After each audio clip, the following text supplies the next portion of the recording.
na minha vida, tanto pessoal quanto profissional, né? E eu me sinto muito sortudo e privilegiado, né? Tem alguns amigos que não gostam que eu me expresse dessa forma, né? Como sortudo, mas a gente precisa de um pouco de sorte também, né?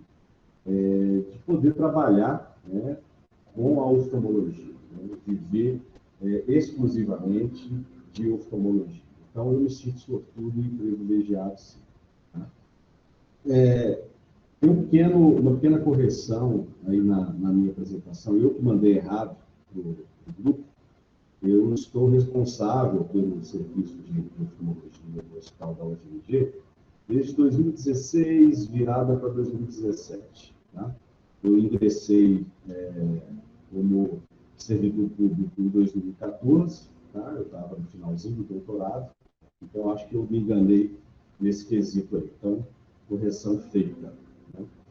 Paraná, né, é um estado que eu gosto muito, né? Eu já tive em Palantina, tá? Uma terra extremamente quente, né? Mas, por outro lado, dá muito prazer de tomar uma cerveja gelada. Né? Então, agradeço a todos vocês que estão aí também, né, nessa sala aí, para ouvir o que eu tenho a dizer. Esse tema é um tema muito presente, né, em fóruns de discussão de oftalmologia, tá? Não só veterinária, mas também na oftalmologia humana. Participo de alguns eventos, congressos, como ouvinte, né, também de eventos de medicina humana, de oftalmologia humana. Tá? É um tema que nunca sai da atualidade. Né? E mesmo que o profissional, né, seja ele de pequenos ou de grandes animais, né, grandes animais, mais especialmente o pessoal de equinos, né, em algum momento, né, mesmo que ele não seja especialista em oftalmologia, mesmo que ele atue como clínico geral, né, em algum momento pode dar certo que você, né, vai se deparar com algum caso oftálmico e, muito provavelmente, com alguma, né, emergência ou urgência oftálmica. Tá? Esses termos, às vezes, eles se confundem, né, urgência ou emergência oftálmica. Então, aqui o grande ponto, né, o grande objetivo da nossa discussão de hoje é tentar, né, estabelecer algumas estratégias, né, durante o primeiro atendimento dessas situações que eu vou colocar aqui, para que a gente possa melhorar, né, para que você possa melhorar a condição, né, do seu paciente, principalmente aumentando as suas chances, né, de restabelecimento de visão, né, se o caso ocorreu com uma perda súbita de visão, ou, né, na pior das hipóteses, mas também não menos importante, com uma boa evolução, né, cosmética, né, uma evolução cosmética satisfatória. Né? Muitas dessas emergências aqui, né, se a gente consegue, né, um resultado cosmético, estético, satisfatório, muitas vezes o tutor já fica satisfeito, né, se ele consegue entender, e cabe a nós fazer ele entender, né, a gravidade, né, da situação que o seu animal se encontra, certo? Porque muitas vezes o tutor ele só se preocupa com se o animal vai enxergar ou não, tá? E muitas vezes a gente não tem essa resposta, né, no início do nosso atendimento dessas situações que a gente vai comentar aqui hoje, tá? Mas é importante, então, né, nessa abordagem, esclarecer, né, quais são as expectativas, né, e o prognóstico, tá, desse paciente. Eu vou começar, né, fazendo uma abordagem, né, espero eu, bem rápida e simples, tá? Da anatomia ocular, né, uma anatomia mais aplicada, sem muitos detalhes de microanatomia, tá? A gente não tem tempo para isso. E muitas coisas que também, talvez, já foi trabalhada, eu não tive oportunidade de assistir as outras palestras, mas córnea, por exemplo, retina, né? Foram situações aí que já foram abordadas por vocês aí nesse fórum aí de oftalmologia. Tá? Então, nós vamos ver aí a questão dos anexos oculares, né? O globo ocular propriamente dito, né? Para que a gente possa entender algumas questões relacionadas com a situação de emergência dentro da oftalmologia. Por exemplo, o animal sofreu uma pancada no olho, né? Esse trauma é um trauma contuso, tal, trauma perfurante, né? Esse animal teve o seu olho projetado da órbita. Então, a gente tem que entender um pouquinho desses conceitos de anatomia para ajudar, né, no dia a dia e na avaliação e tomada também de decisão. A órbita é uma das Doutor, estruturas desculpa importantes. atrapalhar. Sim. Alguém acabou compartilhando a própria tela. Será que o senhor poderia compartilhar novamente a apresentação? Peço perdão. Não, imagina, é isso. E aproveitando, vocês podem interromper a hora que vocês acharem necessário, porque assim, já dei palestra, eu fiquei tipo 10 minutos falando sozinho, a minha internet caiu e eu estou aqui falando, e alguém me liga no celular. Então, se acontecer alguma coisa desse sentido aí, eu peço ao pessoal da organização, eu passei meu WhatsApp aqui, dá uma chamada aqui no celular, que está do meu lado, né? Daí eu fico atento a essa questão aqui. Vamos lá. Beleza, então. Entendido. Muito obrigada. Imagina.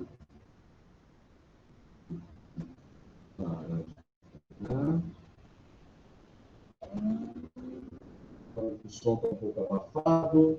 Melhorou. Melhorou o som. Tá um pouquinho abafado, mas dá para entender, sim. Deixa eu só ver uma coisa.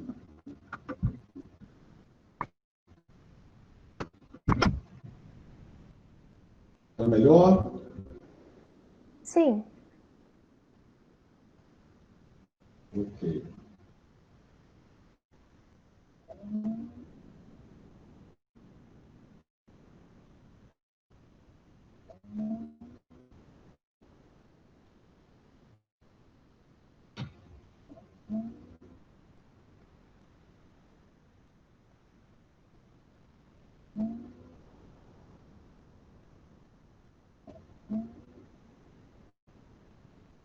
Vamos lá, pessoal.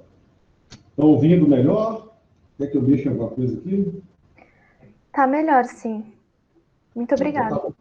Imagina, eu vou tentar falar um pouco mais alto também. Então, a órbita é uma estrutura óssea extremamente importante, né, que faz parte aí do aparato de proteção do globo ocular. Tá?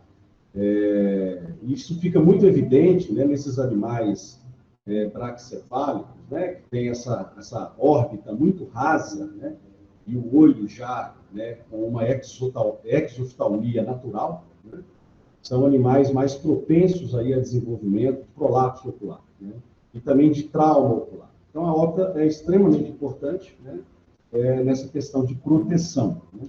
E a localização, né, tamanho, forma da órbita no crânio, ela varia em relação aos animais, né, de acordo com o tempo de hábito, né, desses animais, se são animais de hábito diurno, se são animais de hábito noturno, se são animais, né, que não têm um ciclo, né, muito bem definido. Aqui a gente trouxe, né, 3 tipos de crânios aqui, para a gente ter uma anatomia comparada. Tá?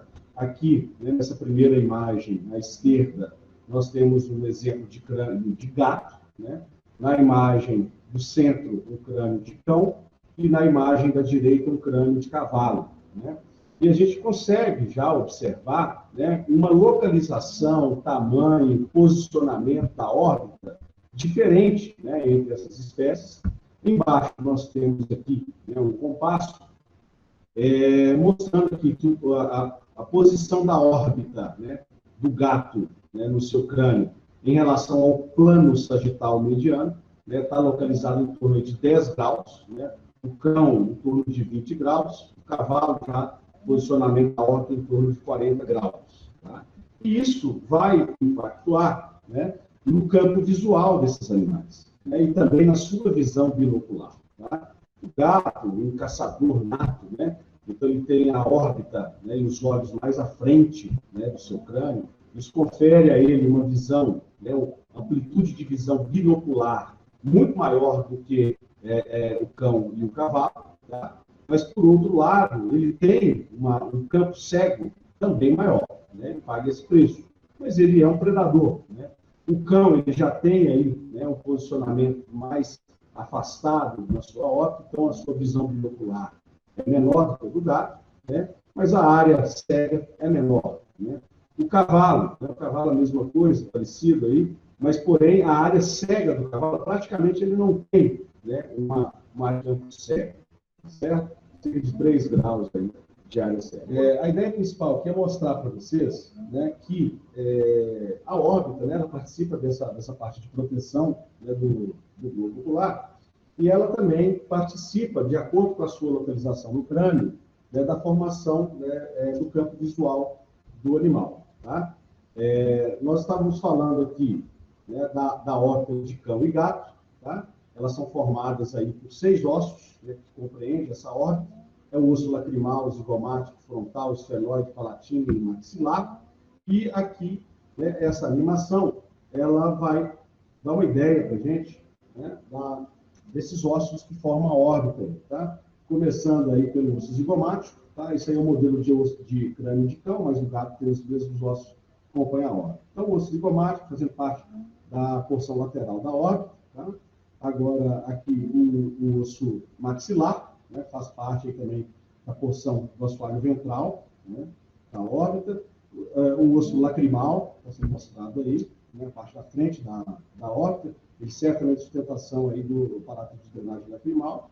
Ali, o osso palatino, tá? O osso palatino também fazendo parte da porção ventral da órbita. Mais medial ali, o esfenoide, né, uma parte, né, do osso esfenoide, né? E, finalizando a porção medial da órbita, o osso frontal. Tá?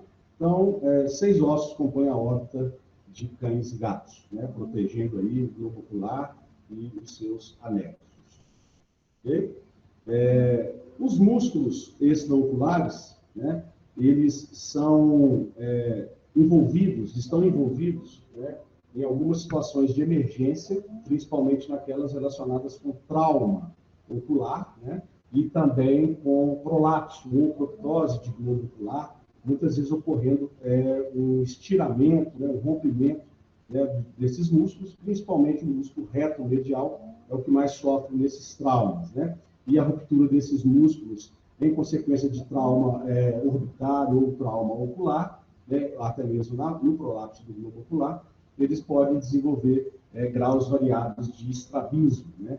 E a avaliação, né, desses músculos extraoculares no trauma ocular são fatores também que ajudam a traçar um prognóstico para aquele caso. Tá? Então, aqui, só para ter uma visão geral desses músculos, né, o seu posicionamento aí no globo ocular e também na órbita, né, são 4 músculos retos, né, o reto dorsal, ventral, medial e lateral, 2 músculos oblíquos, nós vamos ver mais adiante, o oblíquo dorsal e o oblíquo inferior, e o músculo retrator do globo ocular. Tá? O retrator do globo ocular, ele está lá na porção, né, caudal do olho. Vou dar um pause aqui, ó.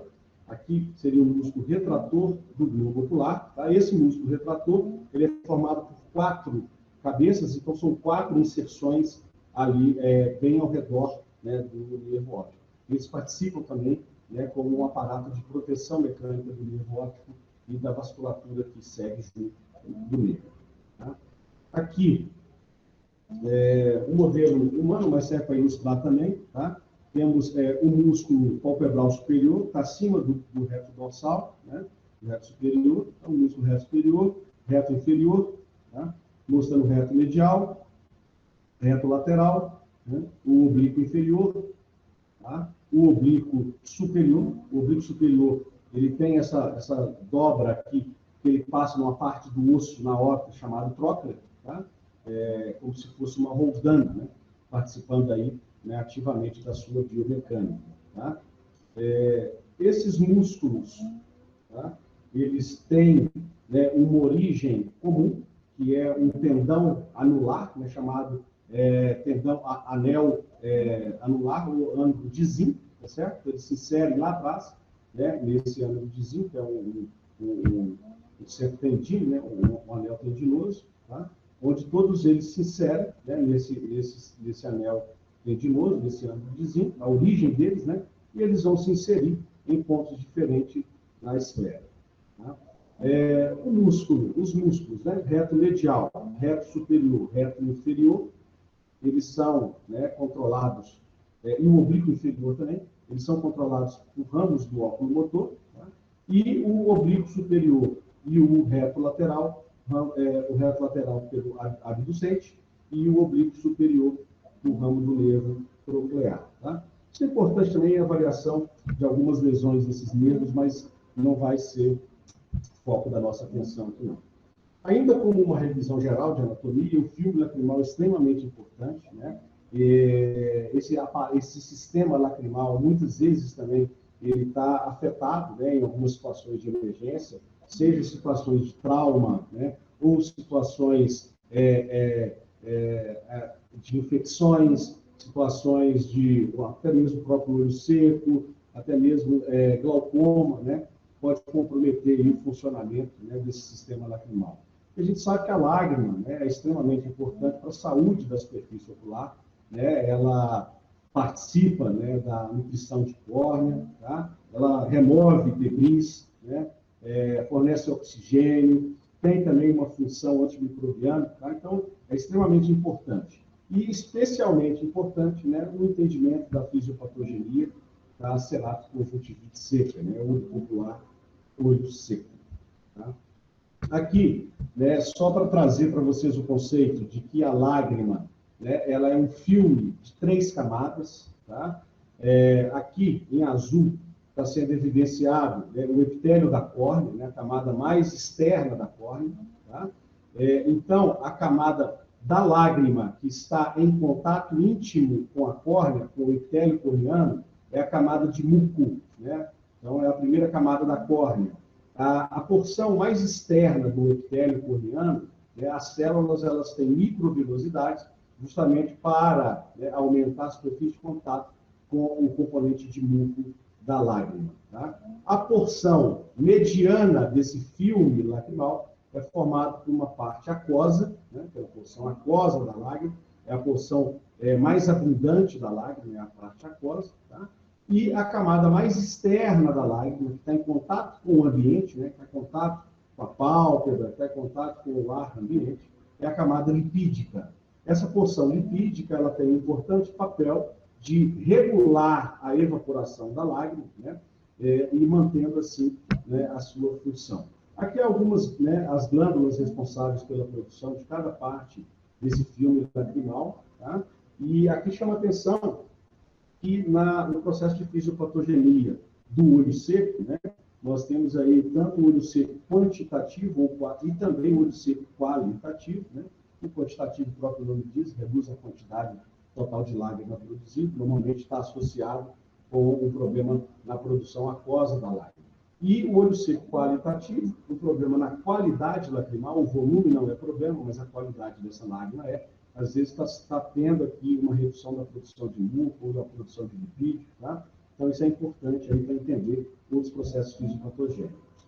Ainda dentro dessa parte do sistema lacrimal, né, o sistema lacrimal, como nós dissemos, ele também pode estar envolvido em situações de emergência, principalmente nas situações de trauma, né, onde pode ocorrer laceração dos dutos lacrimais, laceração, né, do saco lacrimal, tá? Então, aqui evidenciando o sistema de drenagem lacrimal, né? 2 orifícios se abrem no canto nasal do olho, né? Na porção da pálpebra aqui superior, no canto superior e no canto inferior, drenam pelos canalículos, né? Pelo saco lacrimal, e isso vai levar essa lágrima pelo ducto nasolacrimal até uma abertura, né, na cavidade nasal do animal. Então, a lágrima escorre para a cavidade nasal ou também pela boca, dependendo da entrada desse ducto nasolacrimal, né, ou na cavidade nasal ou na nasofaringe. Okay? Então, algumas vezes, esse sistema lacrimal ele pode também sofrer lesão, tá? E é importante a gente ter uma noção dessa anatomia aí, né, na abordagem dessas situações, principalmente situações relacionadas a trauma. Tá? O globo ocular, propriamente dito, né, nós temos aqui algumas estruturas importantes, né? A túnica mais externa do globo ocular é formada pela esclera. Né? A esclera é uma túnica extremamente resistente, tem uma coloração branca, né? E ela compreende, né? Ela abraça cerca de 2/3 do globo ocular, certo? Então, cerca de 2/3 da túnica externa é a esclera, né? E na sua parte mais rostral, né, nós temos aqui a córnea. Então, a córnea, juntamente com a esclera, faz parte da túnica mais externa do globo ocular. Tá? Essa túnica mais externa tem uma importante função também de proteção do globo ocular, e em relação à córnea, além da proteção, a córnea tem uma importante função na refração, né, da luz para dentro do olho. Então, a córnea é extremamente importante para a formação de imagem, né, na parte óptica do olho, fazendo a refração da luz para dentro do olho, certo? Temos aqui, então, a camada, né, do meio, né, dessas túnicas, são 3 túnicas do globo ocular, a mais externa é córnea e esclera. A túnica mediana, né, é a chamada túnica vascular, né, ela é formada, né, na sua parte anterior pelo corpo ciliar, né, e íris, corpo ciliar e íris, e na sua porção mais caudal, ela é formada pela coroide. Então, coroide, na porção mais caudal, corpo ciliar e íris formam a túnica mediana do globo ocular, a túnica vascular, né? Corpo ciliar e íris são chamados, no contexto geral, no coletivo, de úvea, né, anterior, e a coroide também pode ser referida como úvea posterior. E a túnica mais interna do globo ocular, né, fechando aí as 3 túnicas, é a retina, né? Ela está localizada no segmento posterior do globo ocular, né, e forma uma cavidade chamada cavidade vítrea, né, preenchida pelo humor vítreo, né, e a retina ela é dividida em retina, né, neurosensorial e retina não neurosensorial, certo? O nome está nesse médio. Aqui na frente, nós temos, né, entre o corpo ciliar e a íris cranial aqui, né, a câmara vítrea, nós temos o famoso cristalino, certo? Ele está aqui, né, localizado na fossa patelar, né, da câmara vítrea, tá? E ele é preso, fixado no corpo ciliar por ligamentos, chamados ligamentos zonulares, né? Existe, né, uma abertura regulada, né, pelos músculos da íris, chamado de pupila, né, que controla a quantidade de luz que vai atravessar aqui o cristalino. Okay? Esse espaço, né, entre íris e córnea, né, é chamado de câmara anterior, certo? E esse espaço entre íris, corpo ciliar e cristalino, esse pequeno espaço, é chamado de câmara posterior. O corpo ciliar, ele produz constantemente um humor aquoso. Esse humor aquoso, ele é drenado pela câmara posterior, né? Ele segue um fluxo passando pela abertura pupilar, preenche toda a câmara anterior e é drenado na região de ângulo irido-corneano. Certo? Então, está envolvida, essa dinâmica de anatomia, aqui está envolvida, né, na fisiopatogenia do glaucoma.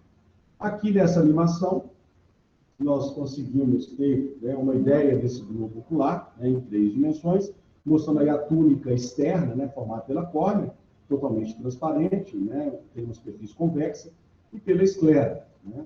Então, a córnea está mais rostral aí, né, no globo ocular, está mais susceptível a traumas, né, e lesões, né? Então, as lesões de córnea, como vocês já viram no módulo anterior, são muito comuns, né? Aqui agora a gente tem uma visão da esclera, né, sem a córnea. Vamos tirar a esclera da jogada aí, né? Tiramos a esclera da jogada, agora a gente está vendo aí, né, a túnica mediana, né, a túnica vascular. Na frente a íris aí, né? Vamos aí agora a íris, tá? Um corpo ciliar, agora aí, dentro desse anel aí, e lá atrás, né, a coroide. Então, a coroide, ela está, né, no segmento posterior do olho. Okay? Então, íris, né? Tiramos a íris, agora a gente consegue ver que atrás da íris está o cristalino, né? Esse cristalino, ele está suspenso, né, e preso ao corpo ciliar pelos ligamentos, né, zonulares, certo? Esses ligamentos, eles circundam todo o cristalino, tá? Aqui, ó, os ligamentos zonulares, né? Eles controlam, fixam o cristalino e controlam, também participam da acomodação do cristalino, que é importante para a visão de perto e a visão de longe. Okay? Tiramos o cristalino jogado, Ficamos aí agora, tiramos os ligamentos anulares, tiramos o corpo ciliar, né? Agora vamos tirar a coroide, ficamos aí com a túnica mais interna do globo ocular, né? Mostrando aí a área de retina neurosensorial, né? Se tiver uma abordagem aí de cirurgias da retina. Okay? Então, tendo essa visão, né, geral aí do globo ocular, a gente vê que é uma estrutura que tem uma alta complexidade anatômica e também fisiológica, tá? É uma estrutura extremamente sensível, né, às alterações que eventualmente possa vir a sofrer, né, seja alterações traumáticas, infecciosas, inflamatórias, tá? Ou até mesmo oriundas de doenças sistêmicas, né? Então, eu costumo dizer o seguinte, né?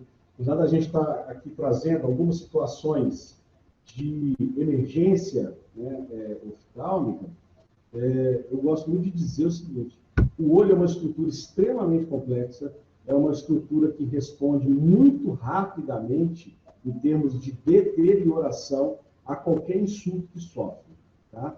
Então, qualquer alteração no olho, eu costumo dizer isso aí para quem me acompanha, qualquer alteração ocular, ela é uma urgência, até que ela seja avaliada por um profissional qualificado, né? E esse profissional qualificado possa descartar ou validar, né, essa situação de urgência. Okay? Aqui, mostrando aí as retinas, né? Vocês já viram isso, mais uma vez, né? Retina de cão, retina de gato, acredito que vocês já viram como diferencia, senão depois vocês podem me perguntar. Aqui embaixo, retina, né, de ser humano, certo? Mostrando a diferença. O ser humano, nós não temos, né, a área tapetal, essa área de espelho, né, que reflete mais, mas em contrapartida nós temos uma área, né, logo do lado do disco óptico, né, na região central da retina, chamada de fóvea, né, onde praticamente todos os nossos cones estão concentrados nessa área central da retina, uma área que recebe a maior parte da iluminação, né? Então, a nossa visão de cores, a nossa visão diurna, ela é muito melhor do que de câmera. Depois a gente pode conversar sobre maiores detalhes. Certo? Então, nossa primeira parte era essa questão de abordagem, né, anatômica, né, para a gente poder aqui ter um panorama, né, geral e nos ajudar a traçar alguns planos, né, de conduta e também alguns planos de prognóstico. Tá? Uma situação, né, e é extremamente também complicado selecionar, né, as emergências oftálmicas, a gente apresentar, seja qualquer que seja a apresentação, né? A gente não tem continuidade, não é aula, então eu quis escolher aqui as que eu acredito que são as mais comuns, tá? Pelo menos na minha rotina. Esse caso aqui, né, um caso de laceração palpebral, um Cheetos, né, que foi, né, para o banho tosse, né, e se acidentou com uma tesoura. Tá? E aí ocorreu, né, um corte, você pode ver aqui, ó, na pálpebra inferior do olho esquerdo, certo? A pálpebra está aqui dependurada. Tá? Isso é uma situação que pode acontecer, né? Tem que tomar cuidado, né, nos banhos tosos, nos pets, né? A gente tem que ficar extremamente atento, né? Às vezes não é nem culpa do tosador, é um descuido mesmo, né? O movimento animal, mas nós é que somos responsáveis por eles, né? O pessoal costuma brincar também, o pessoal fala que nós domesticamos os cães e gatos, eu costumo dizer que eles é que nos domesticaram, né? Se é que você me entende. Então, laceração palpebral, né, é uma situação extremamente importante, né? A princípio, pode parecer que não, mas garantir, né, uma boa anatomia palpebral é garantir, né, uma saúde da superfície ocular, né?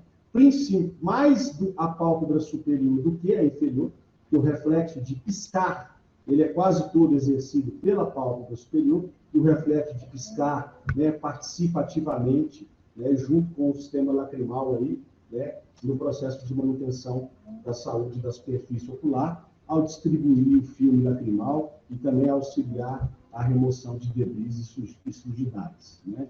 Então, a princípio, né, esse dano, né, ele não causou nenhuma consequência no olho propriamente dito, no globo ocular propriamente dito, mas o não manejo adequado, né, dessa emergência ou urgência, como você queira chamar, né, pode futuramente trazer consequências para a saúde da superfície ocular, causando lesões de córnea, causando ressecamento da superfície ocular, causando infecção secundária, e isso pode se estender para dentro do olho, levando a quadros de uveíte, a quadros de endoftalmite, né, que seria uma infecção generalizada do olho. Então, a gente tem que olhar, né, e fazer uma projeção futura dessa lesão, certo?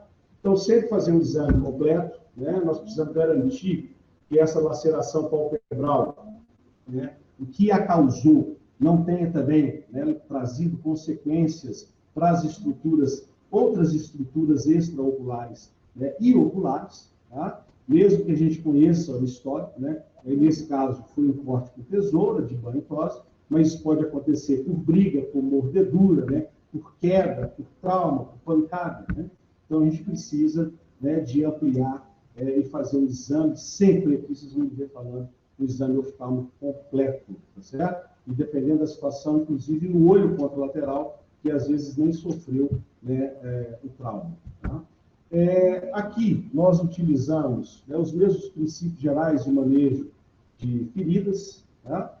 Se tiver menos de 6 horas, né, nós vamos sempre tentar, né, um reparo imediato dessa laceração, né, vamos tentar aí, né, uma sutura, um fechamento primário, né, dessa laceração, tomando sempre cuidado, né, com a aposição de bordas. Então, quando a gente trabalha com pálpebra, né, nós não estamos trabalhando com um pedaço de pele qualquer.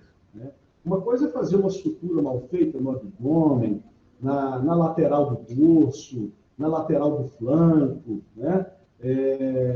Em um membro. Isso aí só vai ter efeito cosmético, né? Nasceu o pelo ali, está resolvido. Mas em relação à pálpebra, não. Em relação à pálpebra, além, né, de ter, né, um resultado cosmético, né, eu não vou falar perfeito, porque não existe perfeição, mas além de ter um resultado cosmético, né, excelente, né, é preciso ter funcionalidade, certo? Então, aqui, a curva de aprendizado em cirurgias palpebrais, que são diversas técnicas para diversas situações, né, essa curva de aprendizado ela é um tanto quanto lenta, tá? Porque não basta apenas suturar. Tem que suturar com excelência, pensando em resultado cosmético e funcional. Tá? Se essa pálpebra, né, tiver lacerada, traumatizada, né, por mais de 6 horas, a gente considera aí potencial de contaminação, né, vamos fazer um reparo mais tardio, vamos retardar, né, esse reparo. Muitas vezes, né, como veterinários, nós temos aí, né, já intrínseco a nós, né, resolver a situação já imediatamente. Mas muitas vezes, laceração palpebral, né, uma vez, não se esqueça disso que eu vou te falar, uma vez que as pálpebras são ricamente vascularizadas, né, os traumas palpebrais, eles podem causar muito sangramento, muito edema, né, um inchaço rápido dessas pálpebras, tá? E muitas vezes, se essa for a situação, a gente está diante de muito sangramento, de muito inchaço, que não é esse caso, né, diga-se de passagem, mas imagine essa pálpebra inchada, distorcida, com muito sangue, né? Muitas vezes, mesmo que, né, o trauma tenha ocorrido a menos de 6 horas, né, a recomendação não é priorizar um fechamento primário, tá? Porque esse tecido vai estar distorcido, muito edemaciado, com muito sangramento. Às vezes a gente não vai conseguir, nesse momento, uma boa posição, né? A gente não vai conseguir aí trazer uma boa funcionalidade com o nosso reparo cirúrgico, tá? Então, nesses casos, e nos casos que tem mais de 6 horas, muitas vezes nós vamos fazer uma limpeza, né? Vamos fazer uma descontaminação da região, usar pomadas de antibióticos, de anti-inflamatórios, temos que certificar, né, se a córnea foi envolvida no trauma ou não, né? Existe uma relação muito íntima, né, da córnea com as pálpebras, tá? E vamos aguardar a evolução desse paciente, né? Normalmente esse paciente fica internado, se ele não, né, se não for possível fazer o reparo imediato, ele fica internado, colar elisabetano, né, esse curativo é para manter a região sempre úmida, sempre hidratada, né, sistêmico também, né, entrar com anti-inflamatório sistêmico e antibiótico sistêmico, e vamos avaliar esse animal, né, oportunamente, após algum tempo, né, da sua estabilização, e assim que considerarmos que o inchaço, né, já cedeu, a hemorragia está controlada, né, algumas áreas de necrose já se estabeleceram, e a gente já consegue fazer um julgamento muito melhor do planejamento cirúrgico, então esse é o momento. E muitas vezes, né, nós vamos precisar de fazer algum tipo de cirurgia reconstrutiva, né, caso muito tecido palpebral venha a se perder nesse processo, tá certo? Aqui, no caso, em especial desse animal, como você pode ver, né, nessa outra foto, né, aqui foi feita uma sutura direta, não houve necessidade, tá, de reconstrutiva, de cirurgia reconstrutiva, então você tem um pós imediato, tá, foi feita a sutura direta, né, tá com boa vitalidade, né, da pálpebra, né, sem edema significativo, tá, sem hemorragia significativa e com uma boa coaptação. Temos aqui que nos preocupar com os pontos lacrimais, certo? Eles estão, o ponto lacrimal inferior, ele está mais ou menos a abertura dele nessa região, então sempre precisamos conferir a patência desse sistema de drenagem lacrimal. Por isso é importante a gente ter uma visão, né, anatômica como um todo. Então, canule, né, esse ponto lacrimal com catéter 24 gauge, canule esse ponto lacrimal, faça, né, o teste de sua patência com o flush, né, de solução salina, muitas vezes, às vezes, uma solução salina com fluoresceína para facilitar a visualização, né, veja se está escorrendo, né, para a cavidade nasal ou para a região de nasofaríngeo, tá? Então, precisamos conferir também aqui, né, a patência do sistema lacrimal, tá? E alguns fatores de prognóstico, né? Por mais feia, né, que possa parecer, né, uma lesão, uma laceração palpebral, né, no seu julgamento inicial, lembre-se que, devido à sua profusa vascularização, as pálpebras elas têm um potencial de recuperação, de vitalidade fantástico, tá? Então, naquela situação, né, que você tem um trauma palpebral e o animal demorou a receber atendimento, chega naquela situação já de tecido desvitalizado, de secreção já proveniente de infecção, não julgue, né, o fato de remover todo esse tecido palpebral de imediato. Promova uma boa limpeza, inicie um tratamento tópico à base de anti-inflamatório e antibiótico. Se a córnea estiver íntegra, eu particularmente uso anti-inflamatório esteroidal, certo? Para acelerar esse processo aí, né, de recuperação do edema, do inchaço, tá? Mas essa córnea, essa pálpebra, se manejada dessa forma, em 1, 2, 3 dias, a aparência melhora muito e você evita, né, uma remoção, né, precoce de tecido palpebral que teria tido um potencial de recuperação. E muitas vezes você vai evitar uma cirurgia reconstrutiva mais, né, extensiva, né, e dar para o animal aí um resultado mais satisfatório, tá? A posição adequada, nós já comentamos, né? E já falamos também da possibilidade aí de cirurgias reconstrutivas, né, nessas pálpebras, certo? Aqui, um outro caso de laceração palpebral, tá? Esse aqui também foi um shih tzu, né? Esse animal aqui, ele foi para a casa, né, do filho da tutora, né, onde tinha um outro animal, aí você já viu o que aconteceu, né? Foi atacado, né, aqui no esquerdo, tá? Teve, né, uma laceração palpebral, diferentemente daquele outro animal, né? Aqui já tem uma hemorragia mais ativa, né? As pálpebras já estão, né, iniciando o processo de inchaço, né, de edema, tá? E aqui, além desse trauma palpebral, por isso que é importante fazermos uma avaliação, né, um exame oftálmico geral, olha só, já teve um trauma também na córnea, tá? Teve um trauma na córnea, né? E aqui, por dentro desse trauma, né, um trauma lacerante e penetrante na córnea, tá aqui uma imagem com o biomicroscópio amplo de fendo, né, imagem ampliada, aqui escorrendo, né, sangue, né, de dentro do olho. Então, mostrando aí uma hemorragia intraocular difusa, importante, né, e isso serve como um fator de avaliação de prognóstico. Tá? Eu vou voltar a comentar desse caso mais adiante, mas aqui existem fatores de prognóstico muito desfavoráveis, e o principal deles é essa hemorragia difusa intraocular. Tá? Então, aqui o resultado de conservação cosmética do olho é reservado, né? E o prognóstico de restabelecimento visual ele é desfavorável. Né? Nós vamos discutir isso um pouco mais adiante, tá? Mas mostrando um outro tipo aí de trauma palpebral. Tá? Aqui, né, um dos tipos de sutura, né, mais utilizados para coaptação de borda palpebral, seja, né, em cirurgias para reparo de laceração palpebral, seja para cirurgia de eczérese de nódulo de massas, né, tumores palpebrais, é a sutura tipo em 8, a famosa sutura tipo em 8. Tá? Então, aqui ilustrando, né, aqui está mostrando uma cunha, né? Aqui, por exemplo, poderia ter um nódulo nessa pálpebra e foi feita uma nodulectomia, uma eczérese em cunha. Tá?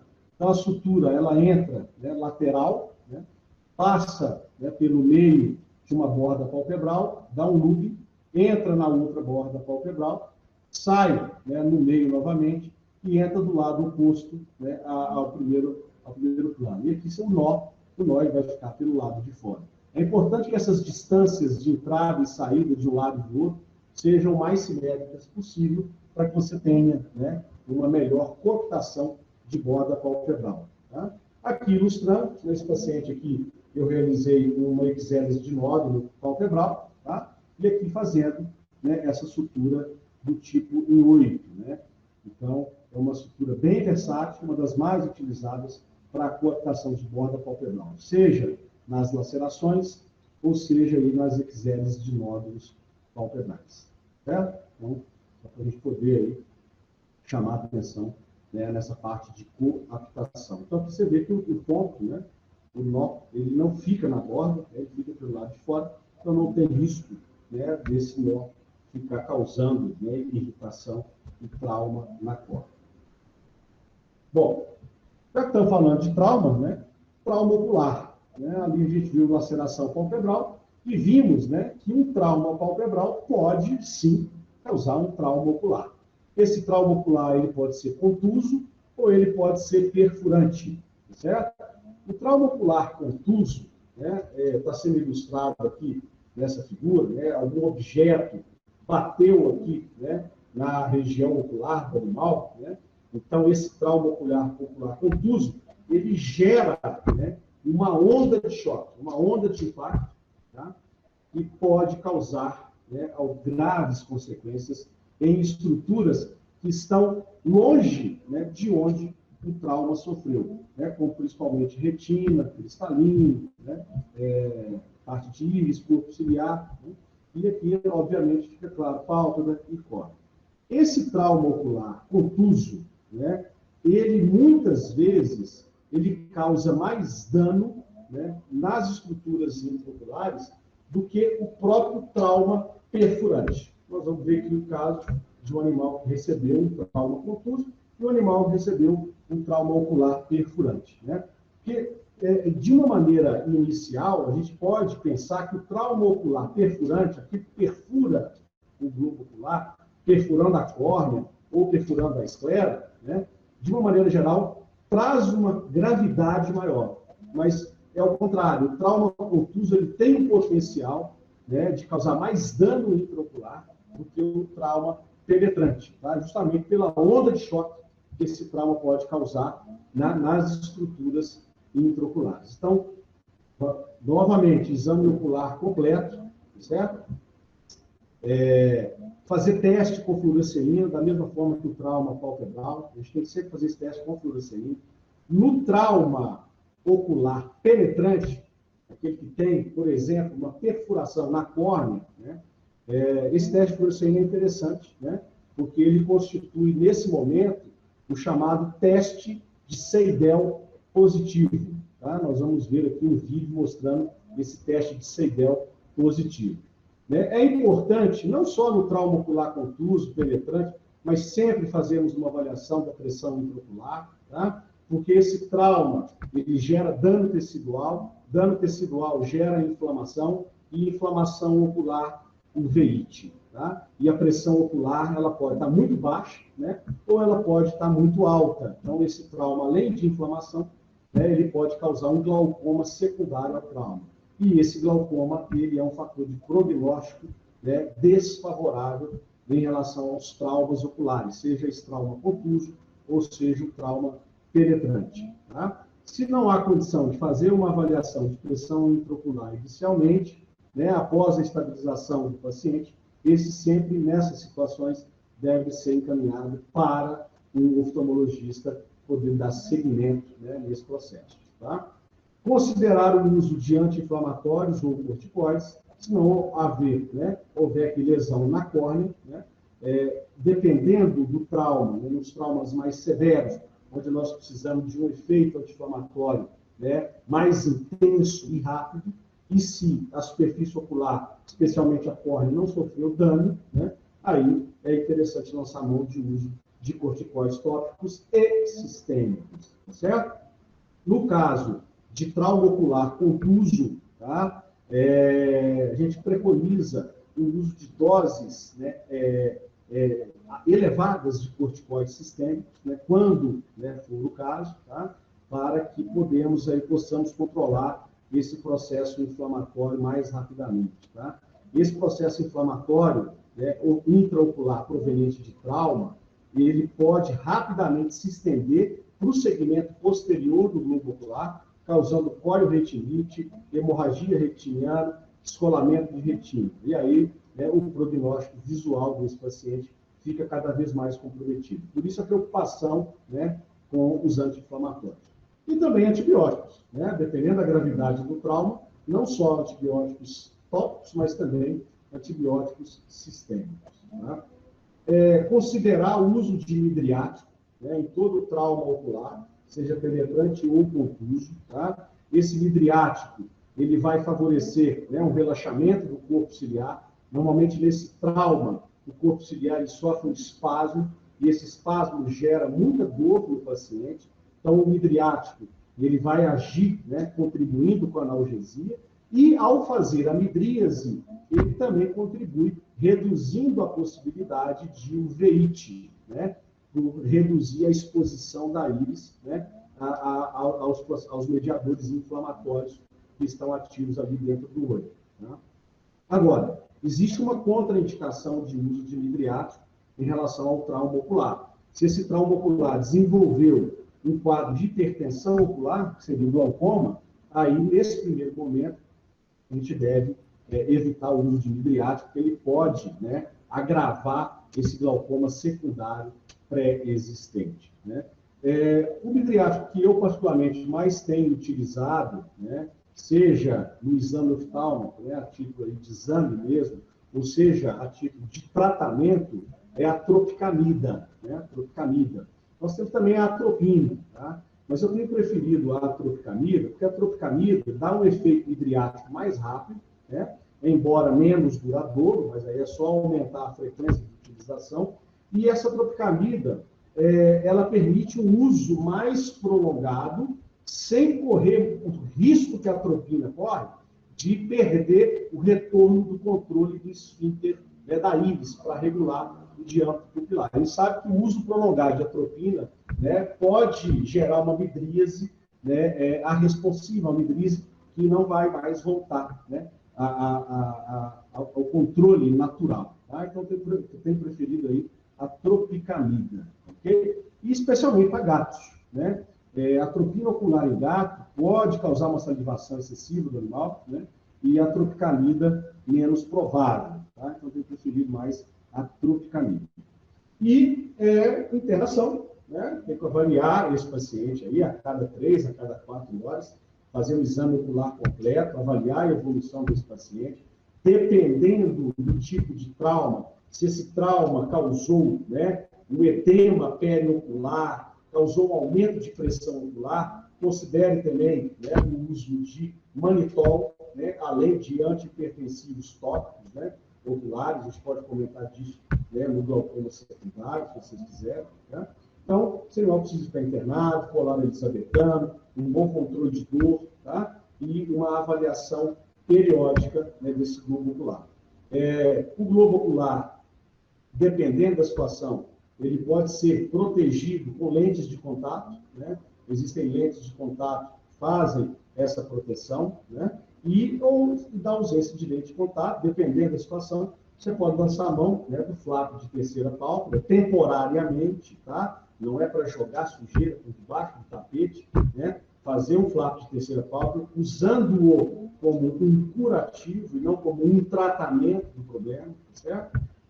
E avaliação, né, periódica desse paciente, né? Em algumas situações, né, onde eu tenho aqui um trauma ocular contuso com lesão de córnea, né, e eu não tenho essas lentes de contato, né, para uso como curativo, tá? Eu tenho feito flap de terceira pálpebra, deixo ele aí 1, 2 dias, tiro, né, reavalio o paciente para entender e acompanhar o que está acontecendo. Agora, fazer simplesmente flap de terceira pálpebra, né, e deixar isso aí, né, à própria sorte, não é recomendado, certo? Quais são, né, os fatores de prognóstico desfavoráveis desse trauma ocular contuso? Podemos também estender isso para o trauma ocular penetrante. Hemorragia intraocular, tá? Todo caso de hemorragia intraocular, o prognóstico ele tende a ser mais reservado, até mesmo desfavorável, tanto para, né, conservação cosmética do olho ou, né, para restabelecimento visual, né? Uveíte, temos que fazer um tratamento adequado dessa uveíte, certo? Então, a pressão intraocular é importante também aqui, porque nos casos de uveíte, muitas vezes a pressão intraocular ela vai diminuir, então a pressão intraocular é uma boa ferramenta para avaliação tanto do glaucoma quanto da uveíte, né? Na uveíte, o corpo ciliar está afetado, então ele diminui a produção do humor aquoso, o processo inflamatório ele aumenta a drenagem do humor aquoso, então essas duas variáveis fazem, né, uma redução da pressão intraocular e, né, uma vez que você institui um tratamento dessa uveíte traumática, né, e a pressão intraocular começa a se restabelecer, você sabe, né, que o animal está respondendo também ao seu tratamento. O mesmo ocorre no glaucoma, né? O glaucoma, ele talvez não, ele é a causa de cegueira irreversível número 1 no mundo, seja animal ou em ser humano, tá?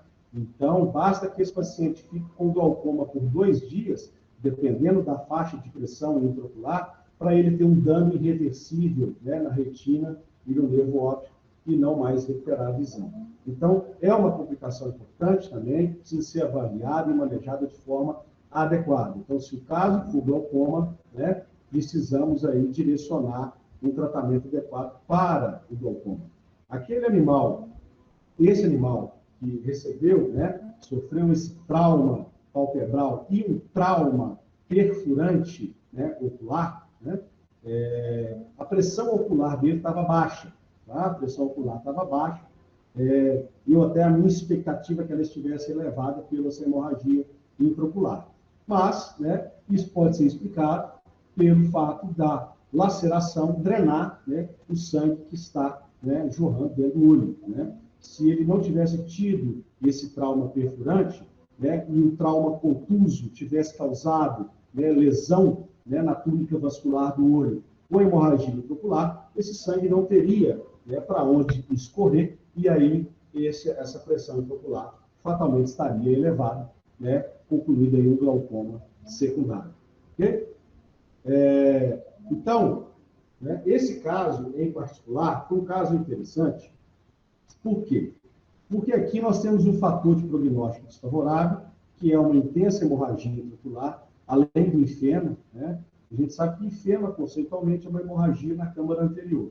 Mas muito provavelmente esse olho aqui está sangrando dentro dele todo, seja câmara anterior, posterior, câmara vítrea, né? Quem sabe até mesmo, né, um descolamento de retina.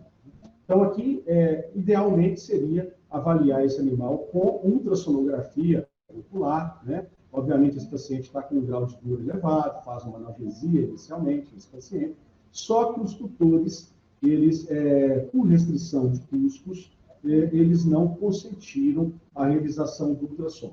Tá? Então, foi colocado para eles aí esses fatores de prognóstico desfavorável, na tentativa de, conservar o globo ocular e ter um resultado cosmético, né, aceitável, né? E 2, né, um ponto provavelmente desfavorável de restabelecimento de visão. Né?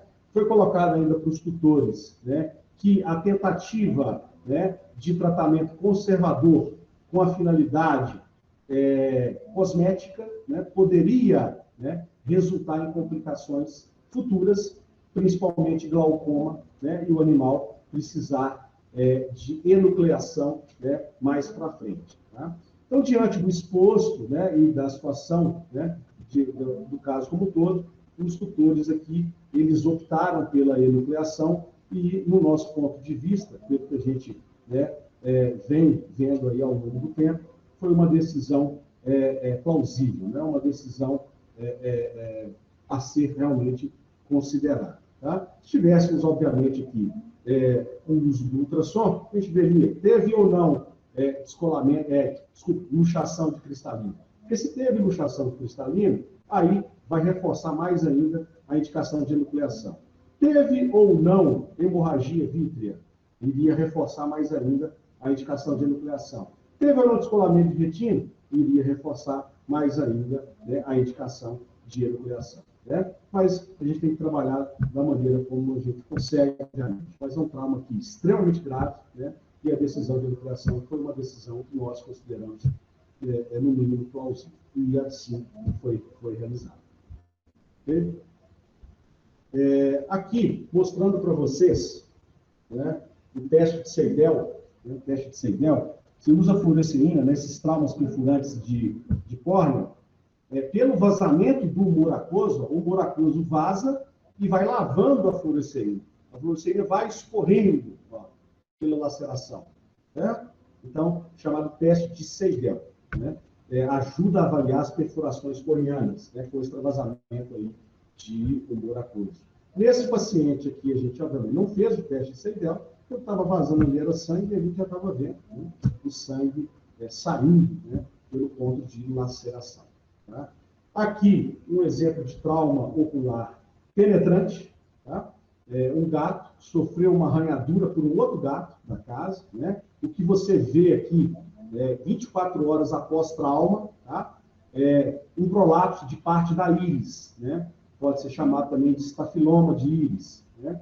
Esse animal foi atendido, né, no pronto-socorro, onde o que foi indicado era enucleação. Né? A tutora ela estava resistente, levou esse animal para o nosso serviço.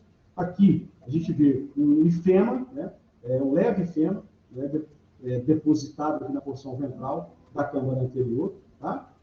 Vemos aqui fibrina envolvendo, né, parte desse tecido iridiano que está prolapsado, né, e pressão ocular normal. Tá? O animal com resposta normal à ameaça. Tá?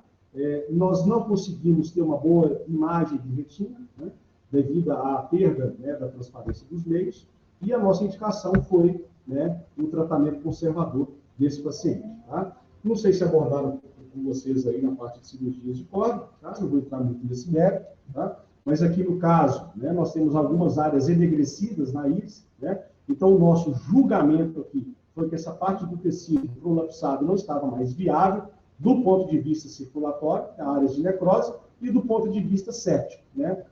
Provavelmente já contaminado por mais de 24 horas do trauma. Então, nós não decidimos recolocar esse tecido, né, para o interior da câmara anterior. Nós decidimos fazer a ressecção desse tecido. Okay? Aqui, né, o mesmo animal, 12 dias após o procedimento cirúrgico, mostrando aqui, né, a nossa sutura, né, na córnea, parte da íris aqui em cima perdida, né, que vai ficar com um defeito né, em relação à íris e o conteúdo pupilar, desculpa, mas o olho totalmente visual, né, com uma pressão intraocular normal. Tá? Então, exemplo de trauma ocular penetrante que cai aí dentro das cirurgias de córnea que vocês já viram. Okay? Um outro exemplo de trauma ocular penetrante, né, também decidimos fazer a amputação, né, dessa parte da íris que estava prolapsada, principalmente, não por áreas de necrose extensa, mas principalmente pelo tempo, né, que essa íris já estava prolapsada. Aqui é o seguinte, é o que a literatura diz, é muito mais assertivo, né, você não colocar para dentro do olho um tecido com o potencial de causar uma infecção disseminada, e você perder esse olho que aparentemente, né, seria passível de recuperação, do que você fazer a amputação, né, desse tecido. Tá? Então, nesse caso, nós também julgamos, né, e fizemos a amputação, aqui mostrando a ressecção, e após a ressecção, a gente consegue ver a borda pupilar aqui, ó, né, e a córnea lacerada. Fizemos aqui uma sutura direta sobre a córnea. Obviamente, essa córnea vai ficar com um grau, né, importante de astigmatismo, mas, por nossa sorte, né, o nosso paciente ele não utiliza a visão de uma forma tão refinada como nós, seres humanos. Certo? Então, aqui a gente considera um resultado tanto cosmético quanto funcional, um resultado satisfatório. Tá? Um outro exemplo de trauma ocular penetrante, né? Aqui já mais recente, né? Havia horas desse trauma ocular penetrante, né? Aqui você pode ver, né, a borda pupilar, ó, borda pupilar, e aqui a borda pupilar, né, ela está aderida nesse ponto de perfuração e parte da íris prolapsada. Nesse caso, pelo tempo, né, e pela não, né, visualização de alterações circulatórias da íris, nós decidimos, nesse caso aqui, né, recolocar o tecido, né, recolocamos o tecido, né, em sua posição o mais normal possível e fizemos também, né, uma sutura direta aí sobre a córnea. Tá? Essa questão de suturas, eu não vou entrar no mérito, né, isso é um caso à parte. Né? Fizemos aí, então, o olho também totalmente visual. Okay? Um outro grupo também que entra dentro dessa parte de trauma ocular, que é muito comum, é a proptose do globo ocular, ou prolapso do globo ocular. Certo? Alguns animais, né, principalmente os animais que têm a órbita mais rasa, né, o focinho mais curto, só de você pegar, né, atrás da prega, né, da cabeça do animal, o olho já pode saltar. Então, tem que tomar o máximo de cuidado possível, certo? Quando eu vou operar lesão de córnea nesses animais, né, principalmente descementocele ou perfuração, né, os anestesistas não gostam, mas eu fico vigiando o anestesista, principalmente na hora de intubação, e eu fico vigiando mesmo, eu que seguro, para tomar cuidado de não puxar. Porque se puxa, o olho vai para fora, aumenta a pressão ocular e, às vezes, já tive caso de, né, extravasamento e perfuração mesmo desse globo ocular. Aqui uma gatinha da raça persa, né? É uma gatinha, coitada, que passou por muita coisa no final do ano passado e também nesse ano. Ela tem 2 anos de idade apenas, tá? Ela mora numa cobertura, né, aqui em Belo Horizonte, tá? E o tutor chegou em casa e não achou essa gata em casa, né? E procurou no prédio todo e foi achar essa gata num lote vago ao lado, né, do seu prédio, né? A gata ela teve fratura, né, em membros e teve, né, o prolapso do globo ocular, né, pelo trauma, pela contusão, pela onda de choque. Tá? Esse animal ele foi atendido, né, pelo setor de emergência lá do hospital da UFMG e o pessoal do setor de emergência me chamou para poder avaliar, né, a viabilidade do olho desse animal. Então, aqui a gente pode ver, ó, né, o olho prolapsado, né, desvitalizado, a fluoresceína, ó, corou grande parte da córnea. Aqui embaixo, ó, nós temos um ifema preto, certo? Então, quando a cor do ifema começa a ficar escura, isso também é um sinal de prognóstico ruim, certo? Prognóstico favorável, é um sinal que está havendo um processo de infecção, né, intraocular, tá? Aqui a pupila é hemidríase, né? Pupila hemidríase, certo? A responsiva, né? Então, são sinais aí, né, de prognóstico para nos ajudar, né, a indicar um tratamento mais adequado. Aqui eu quero fazer uma pausa e dizer o seguinte: o diâmetro pupilar ele é importante na avaliação dos traumas oculares, né? E também nas proptoses oculares, né? Esse animal está com midríase, está com miose, essa midríase, essa pupila responde à luz ou não, isso aí são fatores importantes que vão nos ajudar, né, a traçar uma conduta mais adequada nesse animal para responder a seguinte pergunta: isso é um caso de remoção do olho, de enucleação, ou um caso de tentar? Certo? Quais são as chances desse paciente de resultado cosmético e resultado funcional? Tá?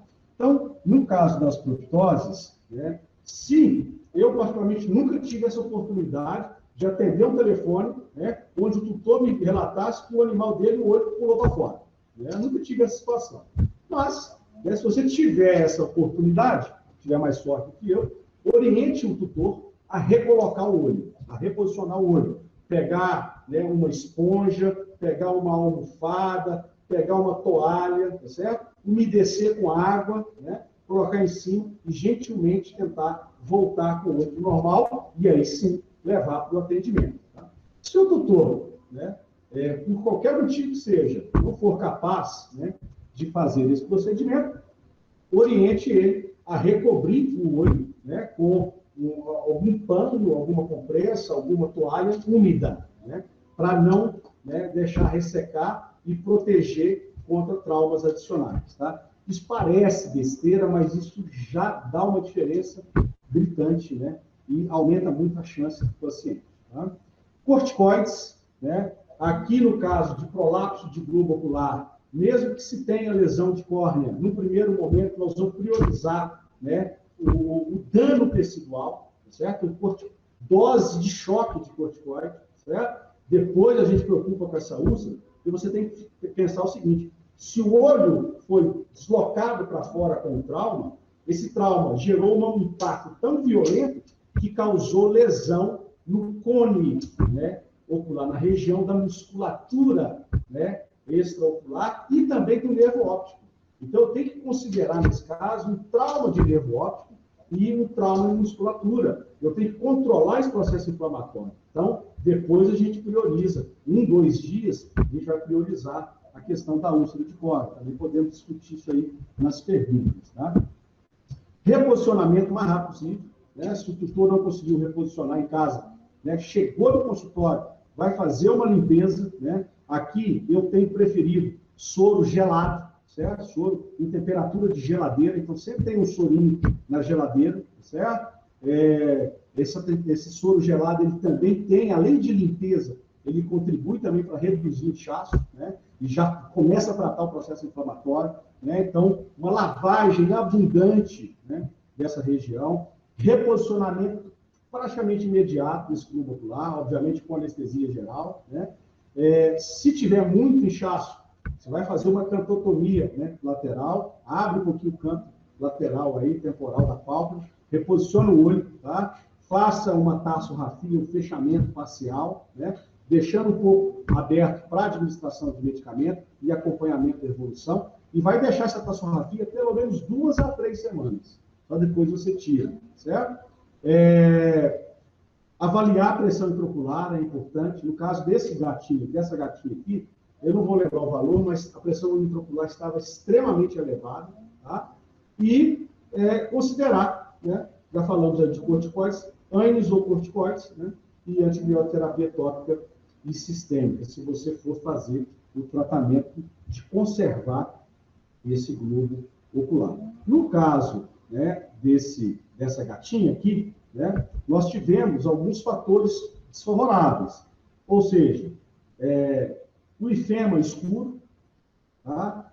A midríase arresponsiva, né? Você jogava luz aqui nesse olho, né? A pupila não contraía, jogava luz nesse olho e nem a pupila do outro olho contraía. Ou seja, não tínhamos nem o reflexo pupilar consensual do olho contralateral. Porque se essa retina aqui está funcionando, essa pupila pode não contrair pela lesão que aconteceu. Mas se a retina e nervo óptico estiverem funcionando, a pupila contralateral ela teria que contrair. Então, por causa desses fatores de prognóstico desfavoráveis, glaucoma com uma pressão ocular altíssima, ifema enegrecido, tempo decorrido e ausência de reflexo pupilar à luz direto e consensual do olho contralateral, né, nós indicamos aí a enucleação. E não encorajamos o tutor de tentativa de tratamento conservador para resultado cosmético. Tá? Esse é um outro animal, né, um quadro aparentemente muito pior, né, do que o da gatinha, com prolapso de globo ocular. Esse aqui foi proveniente de briga e não de queda, né? E você pode ver que o olho está quase solto, fica pendurado, né? Uma hemorragia intraocular difusa, não dá para ver nada dentro do olho, né? Então, também indicamos aqui enucleação. Então, se teve, né, uma avulsão, né, de musculatura extraocular com estrabismo, isso é um sinal de prognóstico desfavorável. Se houve sinal de avulsão de mais de 2 músculos extraoculares, o prognóstico é mais desfavorável ainda e pode sugerir a enucleação. Se tem avulsão de músculo extraocular com ifema generalizado ou hemorragia generalizada ou ifema preto, mais avulsão de músculo, você está caminhando para a enucleação. Se está com midríase responsiva, sem reflexo consensual do olho contralateral, aí é enucleação mesmo, certo? Não vale a pena tentar resultado cosmético nesses casos, porque a chance desse animal ter uma complicação pós-operatória e necessitar outra intervenção cirúrgica é muito grande. Mas isso tem que ser muito bem colocado com o tutor, cartas na mesa, e vamos tomar a decisão, a melhor decisão para o animal, vamos tomar essa decisão juntos. Ok? Aqui um outro caso, né, de prolapso, aqui também com briga, né? Olha esse globo ocular aí. Como é que tenta fazer preservação do globo ocular desse, né? Uma avulsão de quase todos os músculos extraoculares, avulsão de nervo óptico, o olho está preso, né, com tecido conectivo, e terceira pálpebra, né? E nós só vamos finalizar a enucleação que o outro cão começou. Certo? E aí, para a gente poder fazer, né, a finalização, né, olho vermelho é uma queixa comum, né, é um achado comum, né, também na clínica de pequenos animais. Tá? Esse olho vermelho pode ser, né, uma conjuntivite, fácil de ser tratado, né, até mesmo um problema mais grave, como um glaucoma, como uma uveíte, ou até mesmo uma catarata. Certo? Uma catarata, ela pode causar uveíte, que pode causar glaucoma. Tá? O glaucoma pode causar uveíte, pode causar catarata.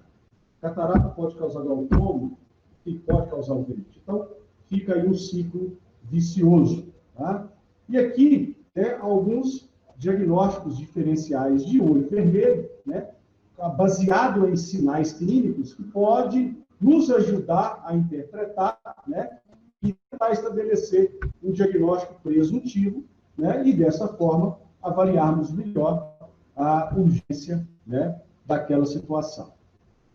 Uma conjuntivite, né, dor. Praticamente uma conjuntivite não causa dor, tá certo? Ou, no máximo, um desconforto leve, né? Ao passo que a uveíte, né, principalmente, estou falando de tudo agudo, tá? Porque tudo crônico, nós não temos muita referência, né? Na uveíte aguda, uma dor leve é uma dor grave, né? Às vezes o animal manifesta dor ocular por blefaroespasmo, fotofobia, às vezes ele tenta interferir no olho, tá? No glaucoma agudo, uma dor extremamente forte, né? Alguns indivíduos humanos referem o glaucoma como uma dor insuportável, né? Em relação à visão, a conjuntivite aguda dificilmente vai causar um prejuízo visual, a menos que a causa dessa conjuntivite seja sistêmica. Por exemplo, o animal está com uma conjuntivite por sinomose, né? E essa sinomose já está na fase encefálica e causa uma cegueira central, mas dificilmente uma conjuntivite causa prejuízo visual. A uveíte pode ter, sim, um prejuízo visual leve, tá? Até mesmo cegueira, se essa uveíte alcançou, né, a retina e desenvolveu um descolamento de retina, né? E no glaucoma pode ter um prejuízo severo, na acuidade visual. Tá? Às vezes o animal não está respondendo, né, visualmente a resposta de ameaça. Secreção. Né? Na conjuntivite, você tem uma secreção mais abundante, né? A secreção pode ser mucosa ou purulenta. Na uveíte, no glaucoma, geralmente não temos secreção, o que temos é epífora, né? Um lacrimejamento, né, aumentado, o que está piscando mais, principalmente isso. Tá? Está doendo, está piscando mais, né? Então aumenta ali, né, as vias aferentes de lacrimejamento. Os vasos sanguíneos, né, na conjuntivite, eles estão hiperêmicos na conjuntiva de uma forma difusa, então o olho está difusamente vermelho, né?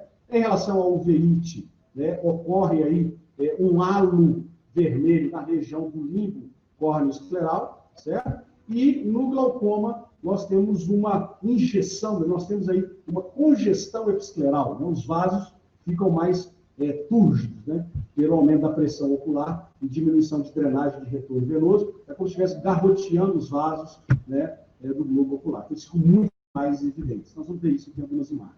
Tá? Pressão intraocular, né, na conjuntivite praticamente não se altera, na uveíte ela tende a estar normal ou diminuída, no glaucoma ela tende a estar aumentada. Tá? Existem outras aqui, né, outros sinais clínicos, depois você vê com calma aqui, tá? Que ajuda também a identificar. Tá? No caso do diâmetro pupilar, na conjuntivite, normalmente esse diâmetro pupilar está normal, o reflexo pupilar está normal. Na uveíte, geralmente, a pupila está em miose e ela responde muito lentamente ao midriático, e o reflexo pupilar também está mais lento. Né? E no glaucoma, normalmente, essa pupila está em midríase e pouco ou não responsiva ao reflexo luminoso. Okay? Aqui, mostrando, né, as diversas facetas aí do olho vermelho, né? Essa primeira imagem aqui, né, é um quadro de conjuntivite, na verdade, ceratoconjuntivite seca, tá? Essa conjuntivite pode ter envolvimento ou não de córnea, no caso desse animal aqui pela deficiência lacrimal, mas a gente pode visualizar, né, uma vermelhidão difusa na conjuntiva, né, uma congestão conjuntival difusa, né? Aqui a terceira pálpebra também bem edemaciada, né? E aqui folículos linfóides na terceira pálpebra. Isso aqui é importante, tá? Se você não remove mecanicamente esses folículos linfóides, você não vai conseguir um bom controle dessa conjuntivite, dessa ceratoconjuntivite seca, se você fonte, né, constante de inflamação, tá? Mas fica para outra ocasião. Então, aqui um quadro de conjuntivite. Aqui, um animal com glaucoma, certo? É um olho que está com uma hidroftalmia, né? Está com volume aumentado, também chamado de buftalmia, né? Aqui o olho está vermelho, mas diferente da conjuntivite. Aqui ele está com uma congestão dos vasos episclerais, os vasos estão mais engurgitados, certo? Ainda nós temos uma córnea ofuscada, opaca, embaçada, né? Com a presença de estrias de Raab, né? Estrias de Raab, que é a ruptura aqui da membrana de DCM, e aqui a gente vê, né, a pupila dilatada, certo?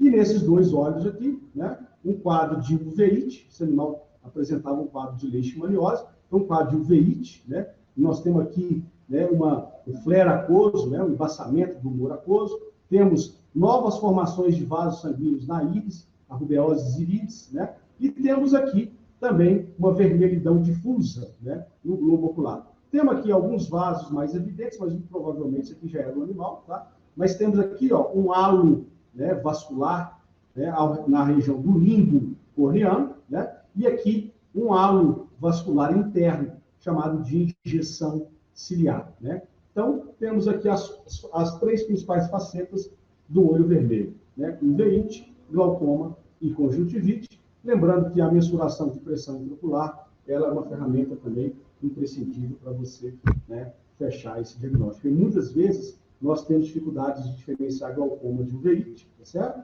Dependendo da manifestação clínica do nosso paciente. E em outras vezes, como você está vendo nessa foto aqui, o paciente ele tem uveíte, glaucoma e catarata, tudo junto e misturado, tá certo? Esse animal aqui, ele está com a catarata hipermadura, né, que sofreu uma luxação para a câmara anterior, tá? A íris dele está escura, porque aumenta o fluxo sanguíneo na íris, né? E tem também presença de novas vascularizações na íris, né? Rubeose iridis. Então, aqui nós temos aí a tríade ocular atacando mais uma vez. Catarata, uveíte e glaucoma. Tá? E muitas vezes a gente tem que fazer o tratamento da uveíte junto com o tratamento do glaucoma. Ok? Bom, pessoal, deu ocorrido aí no final, tá? Se tiverem dúvidas, obviamente, a gente vai, né, discuti-las, né, e tentar, né, saná-las aqui na medida do possível. Tá? Eu quero aproveitar também a oportunidade para divulgar a minha página no Instagram, quem não conhece, né, o IVET, né, uma homenagem a nós mineiros, né, o IVET, tá? Se quiser conhecer um pouco mais aí, né, do meu trabalho, tá? Será muito bem-vindo, ok?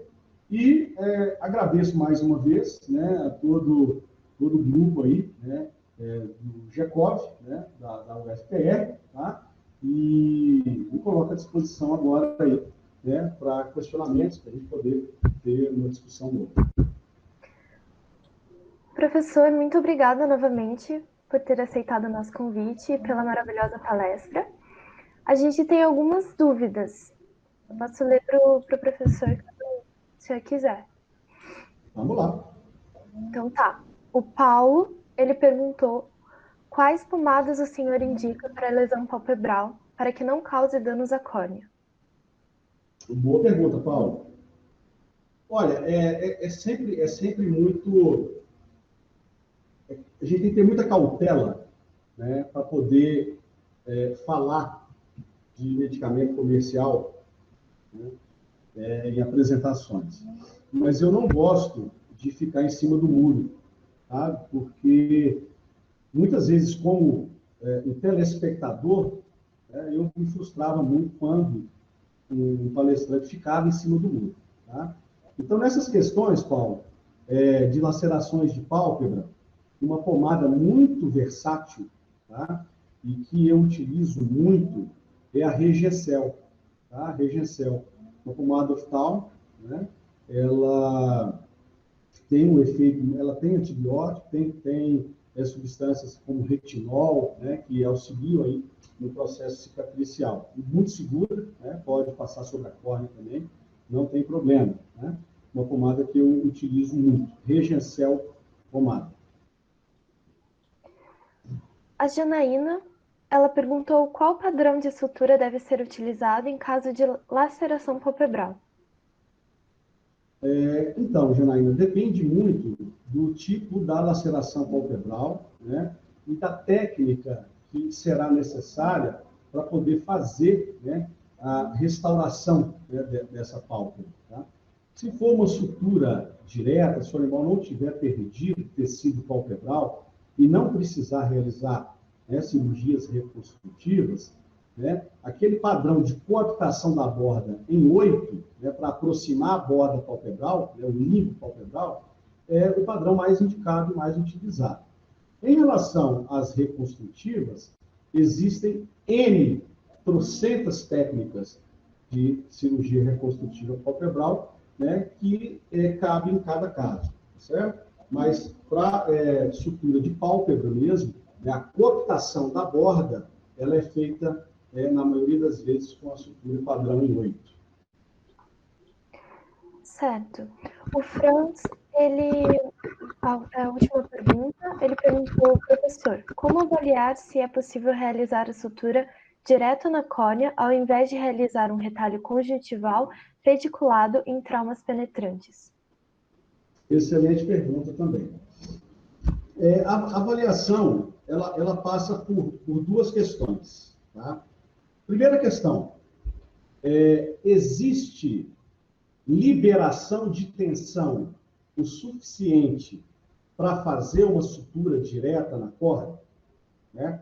Ou seja, se eu fizer a sutura direta na córnea, a tensão contrária das bordas vai fazer rasgar essa sutura? Né? Então, essa é a primeira pergunta que tem que ser respondida. Tá? Se não houver resistência à sutura, a sutura direta, no meu modo de ver, sempre deve ser preferida. Por quê?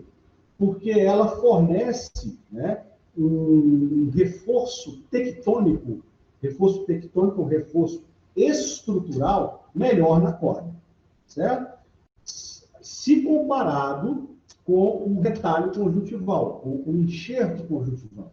Então, se eu tenho um buraco na córnea e simplesmente coloco um enxerto conjuntival, pode ser que abaixo desse enxerto a córnea não consiga restabelecer, né, a sua estrutura, né, não consiga unir, né, as bordas, né, durante o processo cicatricial. E aí, se isso acontecer, naquele ponto onde está o enxerto conjuntival, vai ser um ponto de fragilidade para essa córnea.